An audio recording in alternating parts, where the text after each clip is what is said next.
Pinco, supongo. Sí, señor. Bienvenido. Tú eres un rara avis. Cumples los objetivos de una organización criminal compuesta por criminales y lo haces de forma legal. Ya has aceptado. Mañana estate puntual, bien vestido y con la barra de pan. ¿Y quién coño es este? Para una semana sin caza. Joder, y dale con lo de la caza, que no tenemos ni escopetas ni nada para cazar ahí ya. Estamos con él. Resulta que vive en la casa del subdirector del Centro Nacional de Inteligencia. Yo quiero ser Lady Violet. Porque hay que matarlo. Vivimos de nuestro trabajo. No lo hemos preguntado porque no nos interesa, porque si nos interesara nos dedicaríamos a otra cosa. Sé que soy encantadora porque he escuchado los audios que te envía. ¿Y qué te hace estar tan segura? No tengo hermanos. ¿Tú de verdad te crees que vas a ir a arreglar un mueble? Has venido a pagar la deuda de tu tío. Cago en la leche.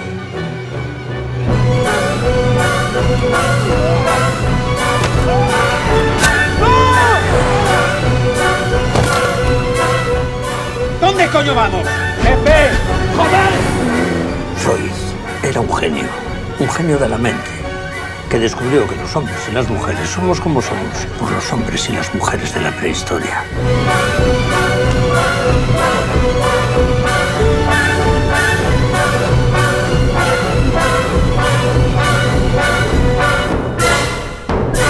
¿Y eso es parte del plan?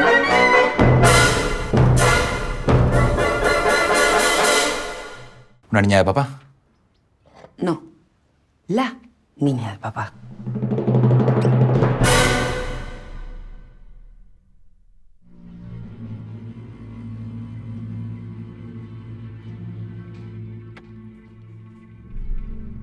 Lo que acabáis de oír es el tráiler de una película que está ahora mismo en cartelera.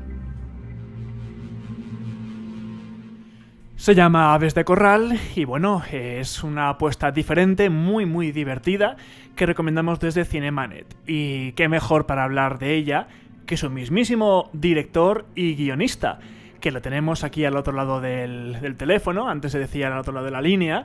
Y nada, pues está con nosotros para contarnos un poquito. Yo no quiero contar casi nada porque tiene que ser él el que lo haga. Buenas, Antonio Vicent. Hola, buenas, Miguel, mil gracias. A ti por estar con nosotros, es un auténtico placer.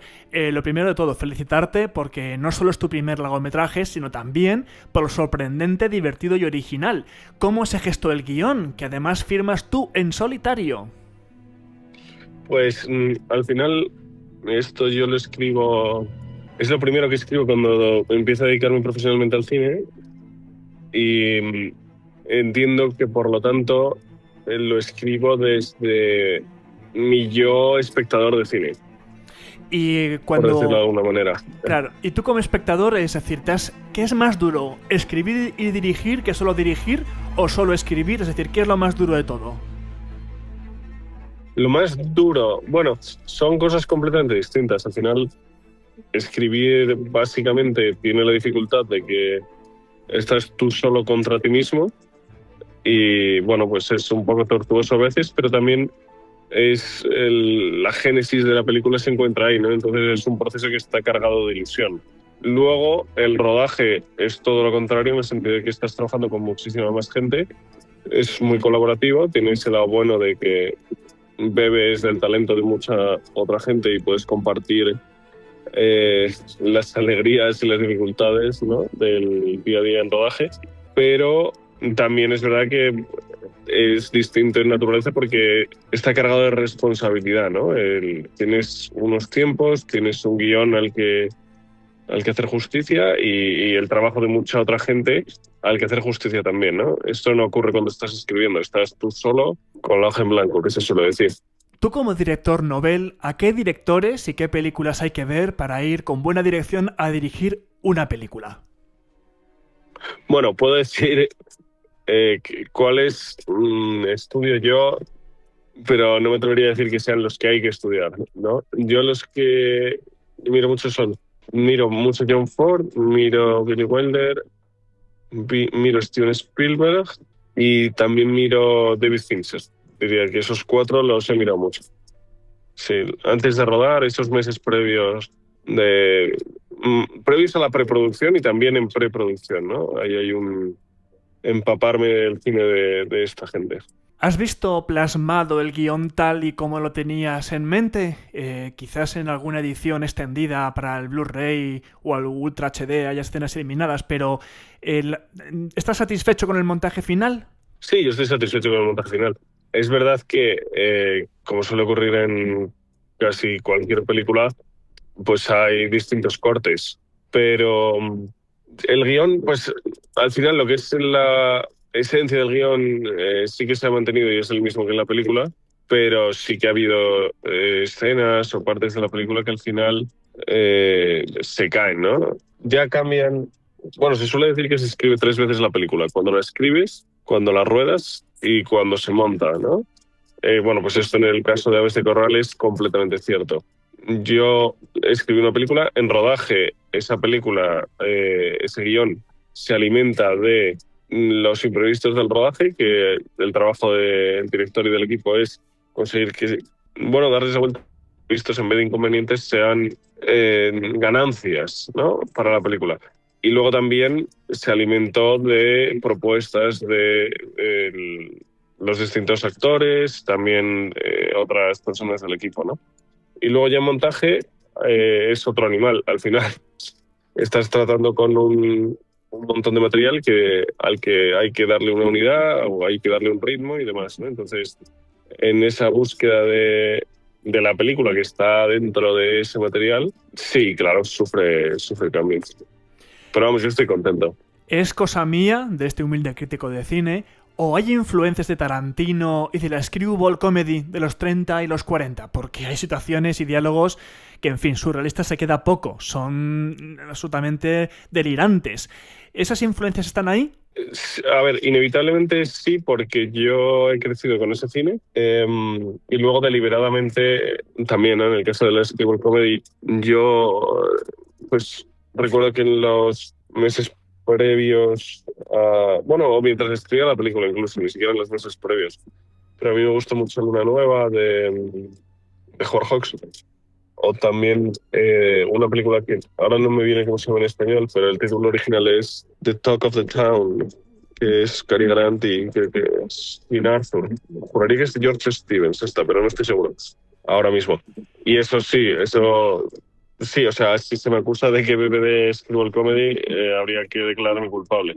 Y en cuanto a Tarantino también, al final Tarantino es, yo creo que, bueno, un director que desde los 90 de alguna forma está presente en el cine de casi cualquier película criminal y en ese sentido también yo creo que en esta película se puede identificar. Es verdad que yo creo que, o me gusta pensar que hay algo más los Coen, pero bueno, todo el mundo me dice uno de los tres: Tarantino, Guy Ritchie o los Coen. O sea que los tres me parecen directores, oye, estupendos, y yo encantado de que se me recuerde cuando se ve la película. A ver, si yo no he contado mal, son 3 líneas distintas, pero no todas con la misma importancia. ¿Cómo preponderaste a cuál dar más importancia que a otra? Personalmente, esto ya es opinión mía, creo que la de los torpes asesinos es la mejor y la más divertida, sin desmerecer al resto. Bueno, pues había al final, podemos decir que, bueno, hay 3, pero realmente hay 2, ¿no? Está lo que es la persecución activa, ¿no? Y luego la casa de este personaje, ¿no?, al que en guión llamábamos Señor, ¿no?, que interpreta a Pedro Casablanca. Entonces, hay una que lleva el peso de la trama, ¿cómo decirlo?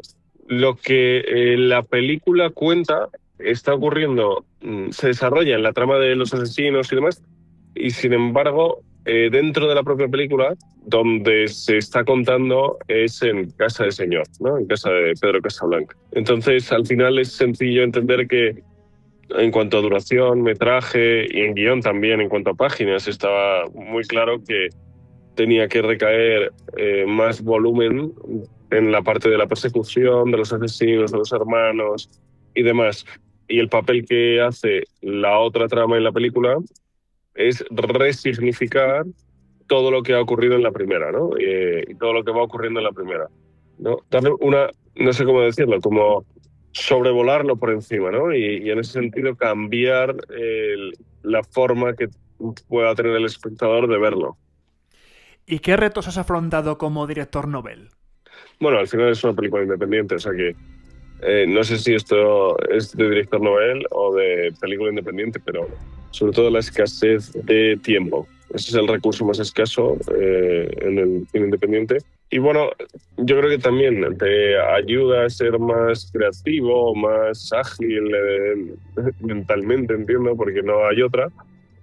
Pero sí que es verdad que todo el rato estás pensando, ay, si tuviésemos un día más, ay, si hubiésemos podido ensayar otro día antes de... ¿No? Mientras vas haciendo la peli vas pensando estas cosas. Sí, podemos decir que con más tiempo podríamos haber hecho más cosas, pues seguro. Pero a lo mejor también habríamos utilizado peor el tiempo, o sea que tampoco sabes nunca. Lo de esto que dicen, ¿no? De que si te sobran recursos trabajas peor, ¿no? Pues esta yo diría que es la dificultad, pero también la virtud más importante que ha tenido la película, ¿no? El hecho de que nos ha obligado a dar lo mejor de nosotros porque no había otra manera. Te puedo contar yo una pequeña anécdota de lo que dices, que tienes razón, de los recursos. Pitch Black, que tú la conocerás, es una película protagonizada por Vin Diesel, es un clásico de la ciencia ficción y de la supervivencia. La conoces, ¿verdad? Sí. Pues él mismo reconoció que gracias a la escasez de recursos, a que no tenían apenas, y a que se fastidió parte del metraje por una tormenta de arena, la película tiene esa imagen tan especial que ha quedado en la mente de la gente y que gracias a esos pocos recursos, bueno, pues que fueron directamente al grano y no se fueron por las ramas. Entonces al final fue hacer de la desventaja una virtud. Sí, esto es lo que, ¿no? Siempre se dice que es el papel del director. Yo creo que es muy cierto. Y bueno, siempre dicen que el que lo hacía muy bien era John Ford, ¿no? Que aprovechaba todos los accidentes para enriquecer 6 películas. Efectivamente. Oye, de todas formas, ¿te supone un reto o es una ventaja dirigir actorazos como Diego Anido o Pedro Casablanc? Hombre, no. Yo no veo más que ventajas ahí. Uno, yo aprendí un montón, ¿no? Estás todo el rato aprendiendo. Además, las propuestas que traen son buenísimas porque es gente con mucha más experiencia que yo, ¿no? Y sabe de lo que habla perfectamente. Y luego que al final, honestamente, tú lo has dicho, ¿no? Actorazas, entonces que no sé, me parece que no hay más que ventajas en trabajar con actorazos, ¿no? Claro, no, yo lo digo porque a lo mejor o sea, es como ponerte delante de alguien que tiene unas tablas enormes y dices, jo, ¿cómo lo voy a dirigir yo cuando él sabe lo que tiene que hacer perfectamente? Bueno, pero sí, no, o sea, sí que estos actores pues saben perfectamente lo que están haciendo, pero al final la película que tú estás... A ver, ¿cómo explico esto? Básicamente, el papel del director o lo que hace tan necesario al director es que la película que todos están haciendo en ese set de rodaje es la que el director tenga en la cabeza.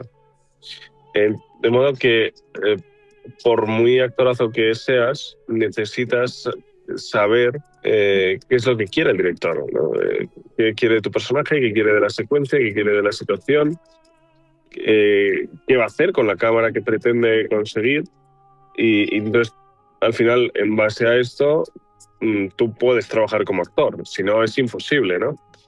Entonces, al final, todo lo contrario, es muchísimo más fácil dirigir a un buen actor, entiendo yo, que a un actor peor, porque está atento a todo lo que le dices, no se le escapa una, no, todas estas cosas que al final te da, yo creo, en los años de profesión también, porque, pues sí, o sea, lo que tú dices, entiendo de dónde viene lo que dices, pero no ocurrió nunca, yo creo, en rodaje, esto de esa parálisis, ¿no? De la intimidación, porque es que si no, es que no hay otra manera de hacer las películas, no se puede hacer de otra manera, el director tiene que transmitir, entonces, al final, transmitiendo es como estás dirigiendo, por lo tanto, no puedes, un pensamiento como ¿cómo voy yo a dirigir a esta persona que lleva tantos años? Pues es que ni se me pasó por la cabeza, honestamente. Porque claro que sabía, ¿no? En todo momento qué decir, ¿no? Porque sabía hacia dónde íbamos, ¿no? Este es este es el papel del director, es la responsabilidad del director y su primera obligación, ¿no? Saber a dónde está yendo la película, ¿no? Cuál es el destino de esta película y cuál es el camino por el que él quiere llegar a ese destino. Entonces, al final, si eso tú lo tienes muy claro, en todo momento sabes qué decir porque no has perdido de vista eso nunca, ¿no? Y los actores lo que tienen es mucha hambre de que tú les transmitas esto que llevas dentro. Por lo tanto, todo lo contrario a intimidación y este tipo de cosas. Hay bastantes secuencias, no voy a hacer ningún tipo de spoiler de reviento, ¿vale? No voy a decir lo que pasa en ellas, evidentemente, pero sí podemos decir que tienen lugar de noche, con las dificultades que eso implica. ¿Cómo fue conseguir que lo que se viera fuera claro y evitar lo caótico? Bueno, ahí al final... básicamente es lo que tú priorices, ¿no? Entonces, yo tenía muy claro que eso es lo que queríamos, justo lo que te has dicho, ¿no? Que en todo momento lo que estuviésemos contando, lo estuviésemos contando de una forma muy, muy clara para el espectador, ¿no? Que no se perdiese nada, que no hubiese confusión, o que la que hubiese fuese medida, ¿no? Y entonces, una vez que sabes eso, pues en base a eso ruedas los planos de una forma o de otra. Por ejemplo, por decir una tontería, pero si quieres confundir al espectador, es tan fácil como hacerlo en montaje, ¿no? O sea, con la edición. Tú coges un par de planos y te saltas un par de ejes y ya está, y los montas juntos y le quitas luz a la imagen y el espectador no va a saber, ¿no?, seguir lo que está ocurriendo en pantalla. Pero, bueno, entiendo que puede haber películas donde eso sea lo que se busca, pero en esta película no buscábamos eso en ningún momento. Entonces, básicamente, respetando que estamos en secuencias de noche, pero iluminando de tal forma que la información que queremos transmitir llegue, aparte de todo lo que son las texturas y darle el carácter, ¿no?, a la imagen que buscamos, pero en cuanto a información, que nada se pierda. Y luego a la hora de rodar, pues hay rodar con no demasiados planos, etcétera. O sea, es verdad que íbamos cámara en mano mucha parte del rodaje de noche, pero bueno, hacerlo muy comedido, ¿no? Muy medido todo, muy calculado y no intentar caos, no evitar el caos en la cámara. Aquí te voy a echar También ayuda mucho a esto el sonido, ¿eh? O sea, ahí hay una parte importante. Ahora hablamos de eso. Me quiero echarte un buen piropo porque la parte nocturna me es muy clara. Me recordó, fíjate, y a lo mejor tú dices, pues mira, sí, está pensado, o a lo mejor es una idea de olla mía. Yo siempre he admirado el estilo de rodaje de Michael Mann en Hit y en Collateral, especialmente en Collateral, porque usaron cámaras digitales nuevas y entonces, como casi toda la película era nocturna, siempre se entendía muy bien lo que pasaba porque usaban tecnología de última generación. Esto fue hace unos años. Pero tú me has recordado a eso, o sea, la claridad de la imagen aun siendo de noche. Entonces digo, es que esto parece escuela Michael Mann. Pues mira, recojo el guante, yo encantado de que me comparen con Michael Mann, solo faltaría. Sí, es que te digo, o sea, ya en Hit, que tenía bastante de noche, se veía bien, pero es que ya con Collateral fue el no va más. Y cuando estaba viendo esta película digo, oye, que la calidad de la imagen de noche no se aleja demasiado de lo del maestro. Pues mil gracias, Miguel. Es una impresión mía, pero también quería decírtelo porque me parece importante que, igual que hay críticas hacia lo que se hace mal, cuando se hace bien hay que destacarlo. Y las imágenes nocturnas a mí me gustaron mucho. Pues me alegro, al final no te negaré que hubo mucho trabajo detrás. Y se nota. Vamos al tema sonoro. Oye, qué bien se les entiende a todos, ¿eh? Muchas críticas a los actores suelen ser por sus problemas de dicción y a partir de ahí gestión de doblajes para mejorarlos, pero aquí no hace falta. Todos hablan muy bien, incluso cuando Diego Anido se pone a hacer vocecitas. ¿Compartes esa impresión mía de las voces? Bueno, no sabía que honestamente, no estaba... O sea, yo no estaba al tanto de que se les criticase a los actores la dicción tanto, pero bueno, vamos, a mí me parece que todos se les entiende perfectamente. Todos, a todos, o sea, todos. Y no es solamente que se les entiende, sino que, bueno, a mí me parece que colorean mucho la película con sus voces, ¿no? Muy variadas y distintas, pero todas con mucha identidad, entonces a mí eso siempre me gusta mucho. Pues sí, se escucha muy bien y a mí me llamó la atención porque otras películas digo, mira, ya lo veré cuando esté en disco y lo revisaré, pero aquí no he tenido ningún problema con ningún actor y eso está muy bien grabado por una parte y por otra que ellos hablan muy bien. Ahí no estamos en desacuerdo, yo creo que hablan estupendamente todos. Sí. La historia queda bastante bien cerrada, ya digo, sin revelar nada, pero tiene un clímax y un final, y aún así en el mundo del cine nada acaba si el guionista o director no lo considera así. ¿Tendremos Aves de Corral 2? ¿Puedes decir algo o mantenemos un silencio? Bueno, no sé te puedo decir algo. Si el público quiere que haya Aves de Corral 2, estoy seguro de que alguien a mí me dará un toque y me transmitirá su interés en que yo no dé forma a ese segundo proyecto. Sí que es verdad que cuando yo la escribo y cuando empiezo a mover el guión, hay más de 2 y más de 3 personas que se interesan por el proyecto pidiendo posibilidades de hacer una segunda parte. También por cómo es el final de la película, ¿no? O sea, el final de la película apunta a una posible segunda parte. Ahora, de aquí a que se haga, pues, hombre, hay un trecho. Eso es así, en el cine es así. Eso ya que el deseo sea lo mismo que la realidad. ¿Nos puedes contar alguna anécdota o lo más sorprendente que tuvo lugar durante el rodaje? También vale durante la preproducción o la postproducción, pero algo especialmente llamativo. Pues, por ejemplo, mira, en guión inicialmente la parte que está rodada en el negocio de miel estaba situada en una gasolinera. Pero la única gasolinera que encontrábamos a una distancia razonable y en la que se pudiese rodar era una gasolinera en la que se había rodado ya bastante. Y bueno, entre eso y que había ciertas dificultades de cara a los horarios y tal, yo, bueno, decidí que dejábamos esa gasolinera a un lado y esto fue a pocas semanas de empezar a rodar. Me puse a buscar localizaciones y de casualidad, honestamente, ahí tengo poco mérito, fue buscando con el Google Maps en satélite. Localicé esta tienda de miel que está en la provincia de Guadalajara y fuimos para allá, me acuerdo perfectamente, al día siguiente y a visitarla y a verla y al final es una localización que nunca se ha usado en el cine español, porque se descubrió de esta manera tan rudimentaria que te cuento. Yo me presenté ahí con el ayudante de dirección, hablamos con la persona a cargo del lugar y le sorprendió muchísimo que quisiésemos usar su... Bueno, básicamente como le sorprendería a cualquiera que no lo ha hecho nunca, ¿no? No es algo que te esperes que se presenten 2 tipos en tu puerta y te digan, oye, nos gustaría rodar aquí una película, ¿no? Entonces eso te cuenta, por ejemplo. Está muy bien. ¿Y qué podemos esperar de Antonio Vicent a partir de ahora?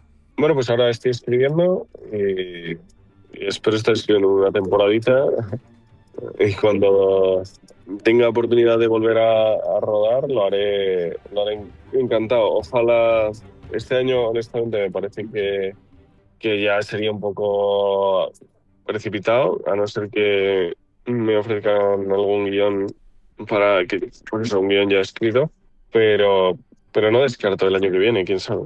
Ojalá, no, hombre, no hay que ser como Woody Allen, que es casi película por año en sus mejores momentos, pero... Bueno, eso yo ya no lo cumplo porque esta la rodé en 2024 y la escribí en 2022, o sea que yo voy a película cada 4 años por ahora. Con calma, ningún problema.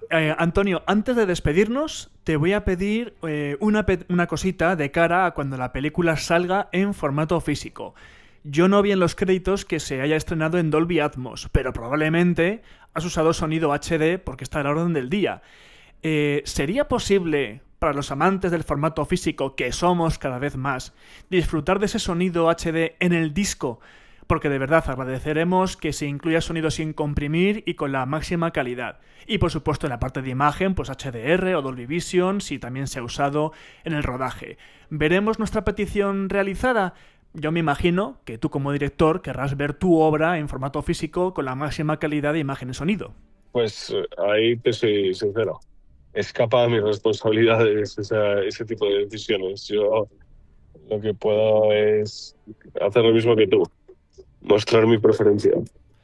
Eso, si se lo puedes comunicar a la productora, que es la que manda el archivo a la distribuidora, pues genial, porque de verdad que es que hay películas con un sonido en cine estupendo que llegan en formato físico con formatos de hace 20 años y dices, hombre, pues no. Entonces tú como director, por favor, pídelo a la productora que lo mande con la máxima calidad, que tenemos muchas ganas de escucharlo como se escucha en cines.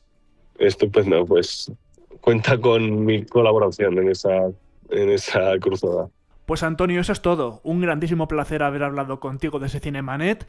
Nuevamente, enhorabuena por Aves de Corral y ojalá eso no pase mucho tiempo hasta que volvamos al cine por tu segunda película, que a ver si es el año que viene, como tardísimo, por favor. Seguro que no pasa mucho tiempo. Antonio, gracias por todo y un fortísimo abrazo. Enhorabuena. Muchísimas gracias, Miguel, y un abrazo.